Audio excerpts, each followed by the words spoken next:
Cerita dimulai dari istri kepala desa yang suka berdandan. Anting-antingnya jatuh, dan saat dia membungkuk untuk mengambilnya, seekor ular muncul. Kepala desa segera menghubungi ahli penangkap ular bernama Asan. Dengan mudah, Asan menangkap ular itu di gudang. Dia juga menemukan anting-anting yang jatuh. Asan yang baik hati tidak meminta bayaran. Namun, peristiwa ini menjadi mimpi buruk bagi Asan. Keesokan harinya, rumah kepala desa dirampok, dan semua perhiasan serta barang berharga hilang. Istri kepala desa langsung mencurigai Asan sebagai pelakunya. Hanya karena Asan melihat perhiasan tersebut saat menangkap ular kemarin, sekelompok polisi segera datang ke rumah Asan untuk menangkapnya. Asan sedang bekerja di luar kota sebagai buruh. Polisi mengira dia melarikan diri. Mereka membawa istrinya, Sengani, ke kantor polisi.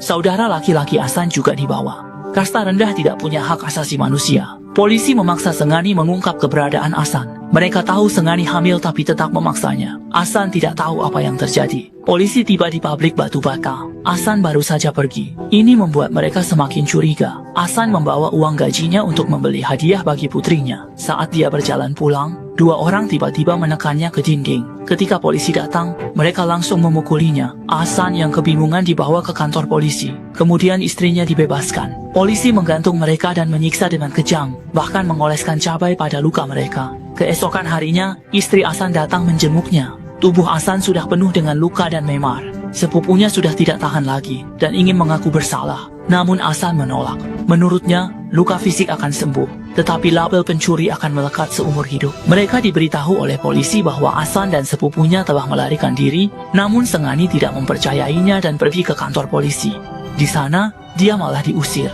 Dalam keadaan hamil besar, Sengani mencari suaminya kemana-mana tanpa hasil. Dengan bantuan kepala suku yang berpengaruh, mereka mendatangi kantor polisi untuk menekan pihak berwenang. Polisi mengklaim bahwa Asan dan yang lainnya kabur pada malam hari. Mereka bahkan memiliki saksi mata yang melihat Asan dan sepupunya meninggalkan kota. Sengani yakin ini adalah rencana polisi. Dia mengambil langkah berani untuk mengajukan pengaduan.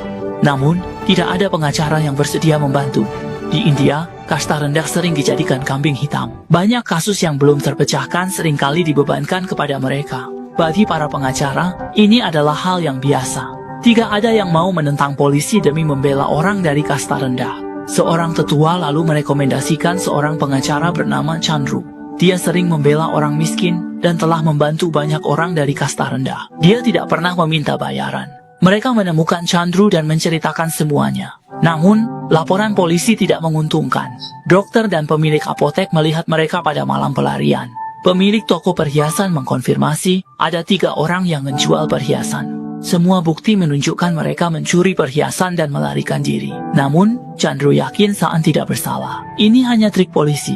Dia meminta Sengani mengajukan surat perlindungan hak asasi manusia. Kasus ini harus diselidiki ulang. Ini akan menjadi pertempuran sulit. Polisi dan pengacara meminta pengadilan menolak permohonan. Mereka mengklaim memiliki bukti cukup. Chandru mempertanyakan keaslian laporan polisi. Dia mempertanyakan keaslian laporan polisi dan meminta interogasi saksi di tempat. Dokter klinik dan pemilik apotek bergantian memberikan kesaksian. Meskipun bukti tampak kuat, Khandar menemukan celah yang tidak masuk akal. Dia bertanya kepada inspektur tentang jarak apotek dari kantor polisi dan arah mana. Inspektur tidak bisa menjawab satupun pertanyaan. Polisi tidak menyelidiki sebelum menulis laporan. Chandru menyelidiki lokasi klinik dan apotek. Yang satu di timur kantor polisi, yang lain di barat. Jika buronan, tidak mungkin bolak-balik di sekitar kantor polisi.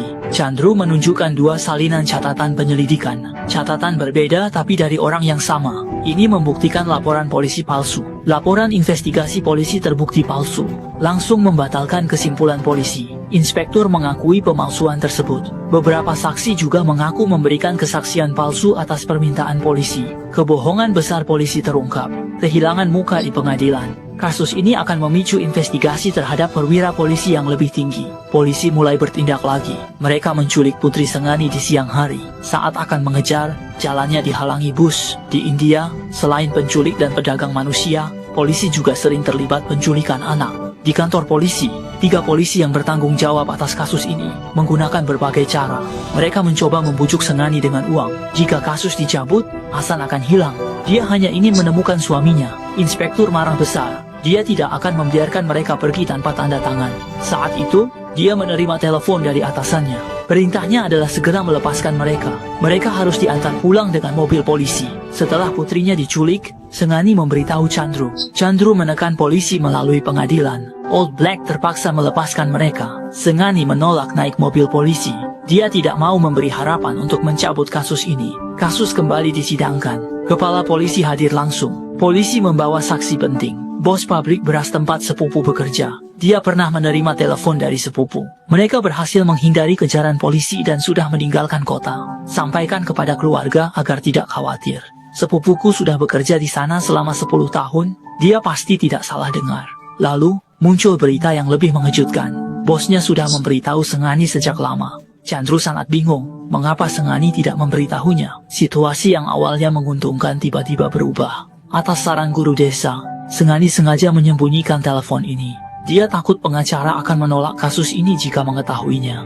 Hal ini membuat Chandru sangat marah. Dia merasa dipermainkan dan curiga Ahsan melarikan diri karena bersalah. Dia merobek berkas kasus dan berhenti menangani. Guru memberitahu Chandru bahwa pamannya tidak tahu angka. Jadi, dia bukan yang menelepon. Atas permintaan mereka, Chandru melanjutkan penyelidikan. Chandru memeriksa catatan telepon dari pabrik beras. Dia berharap menemukan lokasi panggilan pamannya. Akhirnya, mereka menemukan warung telepon yang mencurigakan. Malam itu juga, mereka langsung pergi ke sana. Pemilik kios tidak ingat kejadian sebulan lalu. Mereka terus mencari petunjuk di sekitar. Malam itu, Sengani merasa bersalah. Ia berterima kasih kepada Chandru. Satu-satunya barang berharga adalah kalung dari Ahsan. Ia ingin memberikannya kepada Chandru sebagai tanda terima kasih. Chandru memang ditakdirkan untuk menegakkan keadilan. Chandru tidak pernah meminta bayaran untuk kasus seperti ini. Usaha keras mereka menyentuh hati pemilik kios. Saat sidang berikutnya, pemilik kios bersedia jadi saksi untuk Ahsan. Ia ingat kejadian itu dengan jelas karena bilik telepon sempit diisi 3 orang. Di pengadilan, ia mengenali mereka sebagai polisi yang menginterogasi Ahsan. 3 polisi. Old Black mengakui tuduhan. Dia bilang atasan menekan mereka. Mereka tidak menemukan orang yang dicari. Mereka berpura-pura jadi sepupu dan menelepon. Skandal polisi terus terungkap. Bukti palsu terbongkar lagi. Hakim setuju permintaan Chanderu. Perwira senior dari luar daerah akan memeriksa ulang kasus ini. Awalnya, inspektur mencoba meyakinkan Chanderu untuk menyerah. Namun, setelah mendengar reaksi warga desa, ia berubah pikiran. Sebagian besar orang di desa ini pernah mengalami salah tuduh dan penyiksaan. Bahkan anak-anak tidak luput. Karena berasal dari kasta rendah, mereka tidak punya tempat mengadu. Inspektur polisi sangat terkejut. Dia memutuskan menyelidiki kasus ini bersama Chandru. Mereka pertama-tama mengunjungi rumah Ahsan. Kemudian, mereka pergi ke kantor polisi untuk menanyai orang-orang. Tidak ada bukti bahwa Ahsan mencuri sesuatu. Namun, Ahsan dan yang lainnya menghilang tanpa jejak. Mereka menduga mungkin telah ditangkap oleh kantor polisi lain. Sengani diarahkan mencari di berbagai penjara. Mereka juga memeriksa catatan polisi, tetapi tidak menemukan jejak Ahsan. Akhirnya, di kantor polisi perbatasan, mereka menemukan petunjuk. Ada kecelakaan lalu lintas beberapa waktu lalu. Korban adalah seorang pria. Melalui foto, korban diidentifikasi sebagai Ahsan. Sengani merasa sangat sedih mengetahuinya. Yang datang hanyalah mayat. Chanderu semakin teguh mengejar keadilan. 3 polisi akhirnya mengaku kepada kepala polisi. Mereka menyiksa Ahsan karena ingin segera menyelesaikan kasus. Ahsan tidak mengaku. Dalam kemarahan, mereka memukuli Ahsan sampai mati. Untuk menutupi kejahatan, mereka memasukkan mayat Ahsan ke dalam mobil dan membawanya pergi, dan membawa 2 sepupunya. Berpura-pura bahwa mereka bertiga melarikan diri. Mereka menyuap dokter dan pemilik apotek untuk memberikan kesaksian palsu. Kemudian, mereka membuang mayat Ahsan di pinggir jalan agar terlihat seperti kecelakaan. Namun, kepala polisi tetap bersikeras di pengadilan bahwa Ahsan mengalami kecelakaan saat melarikan diri. 2 orang lainnya kabur karena takut. Mereka minta penyelidikan dihentikan. Chandru membongkar kebohongan polisi lagi. Polisi bilang Ahsan melarikan diri pukul 9.50 malam. Dia melaporkan kejadian itu pukul 10. Namun, Chandru menemukan hanya ada 1 panggilan pukul 9.10 malam. Tidak ada panggilan lain setelah itu. Tidak ada panggilan telepon setelah itu. Jelas, polisi berbohong lagi. Sidang dengar pendapat diadakan 10 hari kemudian. Kasus mereka dulu bisa diabaikan. Namun, kini mereka bertemu Chandru yang serius. Melihat kebenaran akan terungkap, polisi mulai takut. Kepala polisi mencoba berdamai dengan Chandru. Namun, tidak menyangka posisi Chandru begitu teguh. Saya tidak punya uang untukmu. Saya ingin penyihir itu mendapat keadilan. Jika pengadilan tidak adil, saya akan protes. Hukum adalah senjata saya. Aku tidak akan pernah membiarkan orang yang membunuh Raja Ganu lolos dari keadilan. Ada satu hal yang membuat Chandru tidak bisa memahami, yaitu panggilan telepon yang dilakukan oleh sepupunya, di mana bosnya dengan jelas mengonfirmasi bahwa suaranya tidak mungkin salah. Namun, mengapa polisi mengakui bahwa itu adalah mereka yang melakukan panggilan tersebut? Jawabannya hanya satu, yang membuat semuanya terasa lebih rumit. Satu, polisi memaksa dia menelepon dari dekat sepupu. Chandro mengarahkan pencariannya ke penjara dekat bilik telepon.